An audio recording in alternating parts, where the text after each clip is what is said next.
I think I pressed all the right buttons. Good morning, my magnificent ones. Sue Paulson here, your magnificence mentor, and we're back with Tea with Sue. Well, it's April 1st, and the joke is on us if we believe that change is not constant. So our topic today is, how well do you accept the inevitable? I'd love to be able to say, oh, well, change is no problem for me. I just accept it and move through it just as easy as a hot knife through butter. Well, that would be a lie. All right. I have resisted change from probably the day that I realized that what was happening to me was not going to stay the same. As a little kid, and when they changed from pointy toe shoes to square toe shoes, I was not happy. So it's been a lifelong challenge to really begin to feel as if I dealt with change better, more easily, faster, whatever. So this week, life comes along, and we had a big change in our lives this week. My cousin, who lives in Vancouver, and her mother, my aunt, who lives 2.5 hours away from me, it was time to move her to a residence that offered more care. She's coming 91 this year and was getting a little more frail, and the signs were there. She was starting to fall, and life was not that good for her, and we were concerned for her safety and her well-being, and it was time. But of course, facing the inevitable was not easy for any of us, because we kept thinking, well, maybe she'll be able to hang on, maybe it'll be okay, maybe it'll be okay. Even when I was doing the paperwork to activate this process to find her a new place to live, there was still this thing in the back of my mind, well, maybe we can just keep things the same. Maybe it's still okay. Maybe it's still okay. So there we were, going down the river of denial in a very, floaty sort of way. It'll be all right. And then we get the phone call. There's a suite here. And I'm, okay, well, all of a sudden we're going into hyper gear, because they won't hold the bed for very long. There's other people on the list, and her turn had come up, and if you don't take this, it could be a long time. So then the whole process of the move began.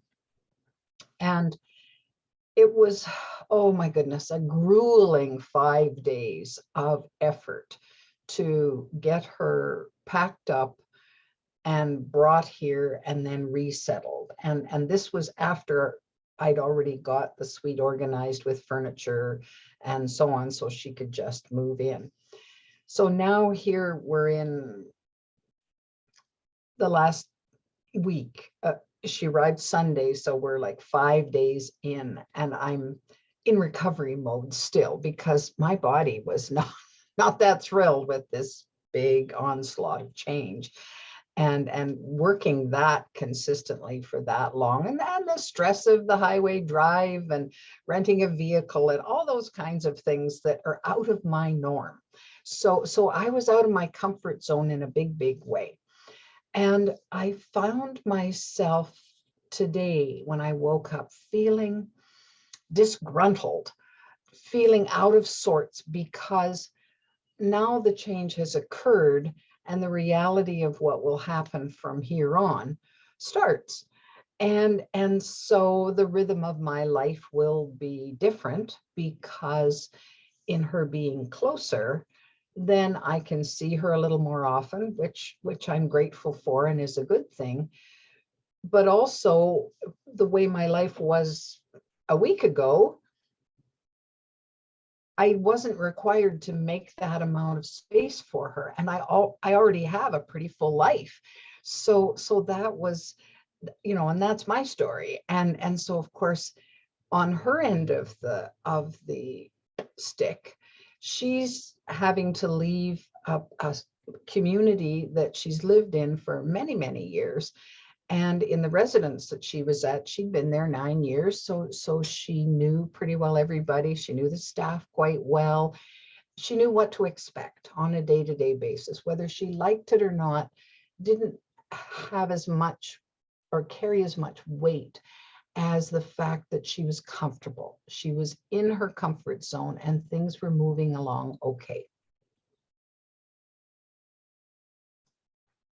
So there was certainly some resistance on her part to make this transition, because when we're older, it seems more difficult to let go of the familiar and venture into the unknown. I was probably way more fearless about change and moving into the unknown when I was younger than sometimes it feels like now.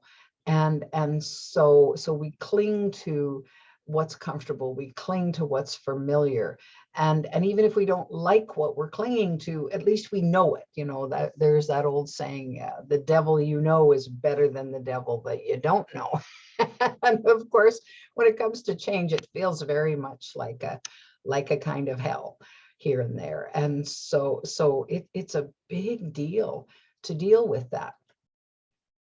But of course, the inevitable happens. We look around. We have a saying in this part of the world: if you don't like the weather, wait 5 minutes, because inevitably the weather will change. Even if you do like the weather, wait 5 minutes and it'll change. So that's life, right? That's what we're dealing with as we're here on planet Earth. So I've been pondering this because I would like to be able to deal with change in an elegant way, in a graceful, yes, of course. And on the surface, I'm sure that other people look at the way I deal with things and think, oh, wow, she's just as calm as that duck gliding across the water, not realizing that underneath my feet are just frantically paddling to keep going. And because I don't often show my disequilibrium, but I confess I was pretty rattled about this big transition. And so now I'm, well, how do I find my feet again? How do I move from here? And I know it will come. But of course, time plays a role in that, because it's going to take a little time before I start to feel more comfortable.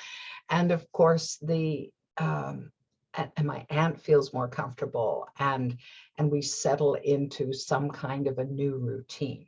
So that's the challenge right there, is to say, all right, what can I hang on to that is familiar, that will make this transition easier, and what is it will I need to adjust along the way?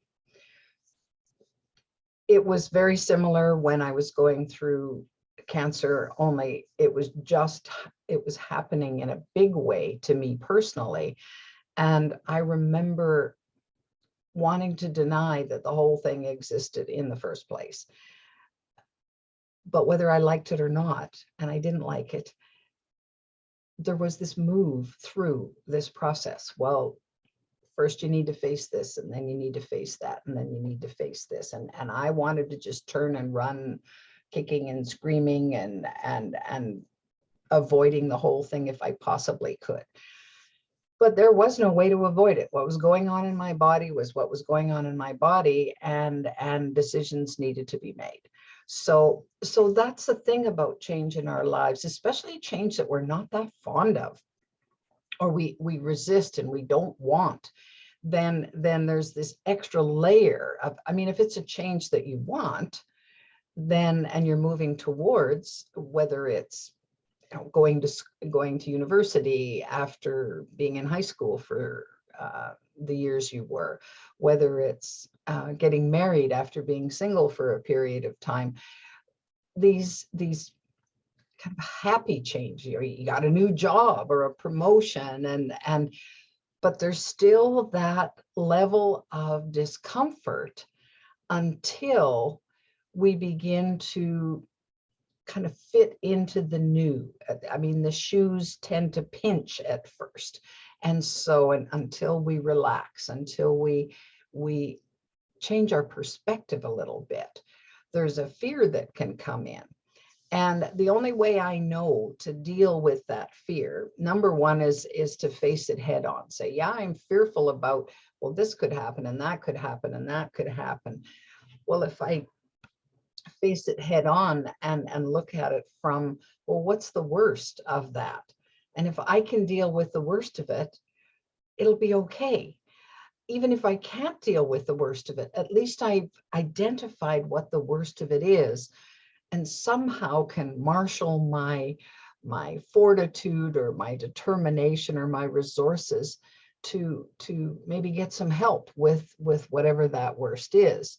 So that's the fear part of it, and acknowledging that it's there, and we feel it in our tissues. So as an example, with this moving my aunt, I had gone to my chiropractor just a few days before I made the journey, because my right hip was really bothering me. And of course I knew that there physiologically, it was a signal from my body, okay, something's not quite right here. And I also knew there was an emotional component, and this man I trust implicitly, he knew how to tap into that. And so we identified while I was there what this was all about. And it related specifically to this resistance that I was feeling about this whole move, about having to do this and not wanting to, just saying, I wish it would just go away. So once that was identified very clearly, it was so fascinating that the pressure eased in my body. And I thought, well, I'm in it, like it or not, and it's time to just deal with it. And so I don't have to like it, but I do need to accept that this is the path we're on. This is what's been set up, and it's important to follow it to its inevitable conclusion. So what a relief to be able to arrive at my aunt's old place without that pain, with an acceptance that, all right, well, like it or not, here we are, and deal with it from that perspective. And it didn't mean that any of us were thrilled about the whole thing, because we weren't, but it was there in front of us to deal with.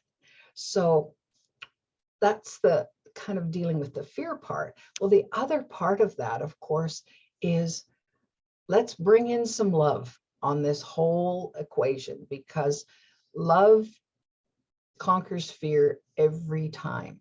So what about love?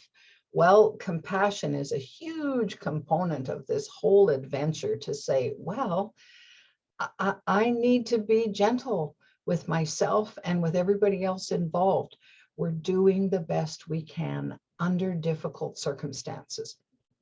Everybody plays their role to the best of their ability. And so we want to cut ourselves some slack and give ourselves some compassion, knowing that it doesn't feel good, and that it's going to be hard at times. So because life is hard. Life can be very hard. So we need to allow ourselves to feel the feelings of that, feel the resentment, feel the sadness, feel the anger, feel the whatever. My aunt said to me after I got her moved in, she said, "Do you ever feel like screaming?" I started to laugh and I said, "Oh yes." And I had an immediate flashback to a time when when I just let out this primal scream because things had got too much. So as soon as she said that, I just had this vat of compassion for her, because she knew she needed to do this and she didn't like it at all. And yet, by golly, she stepped up and she did it. So kudos to her for, at 90 years of age, going along, even though this was not her favorite thing to be doing. And if she had a different choice, she would have made a different choice. So it's that loving ourselves through the whole thing.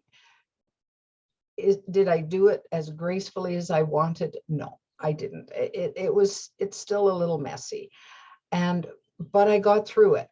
And now here we are at the next phase. So that's the other part of the thing that I like, is remembering that this too shall pass.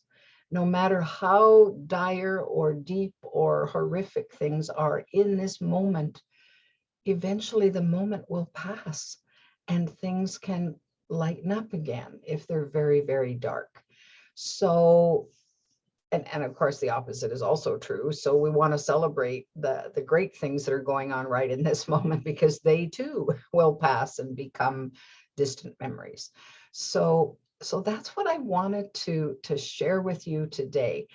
I'm not sure that I have any more answers worked out today than I had yesterday in relation to dealing with the inevitability of change. But I wanted to talk about it today because our world is going through tremendous change, and the acceptance of that change is going to hit us full force. So what are we going to do about it? How are we going to deal with the impact of that on our own lives? What's our level of acceptance? What's our level of willingness to say, well, maybe this is the lesser of two evils, so I pick this. It's not my first choice. It's not what I want, but this is better than this. So we just do what we do. And I know you can do this, just like I know I can do this, because we're that magnificent, right? We're so much more than anything that we face in relation to change or adversity or trauma. We're just so much more than that. So we're up to the task. So just go for it, do the best you can in the moment.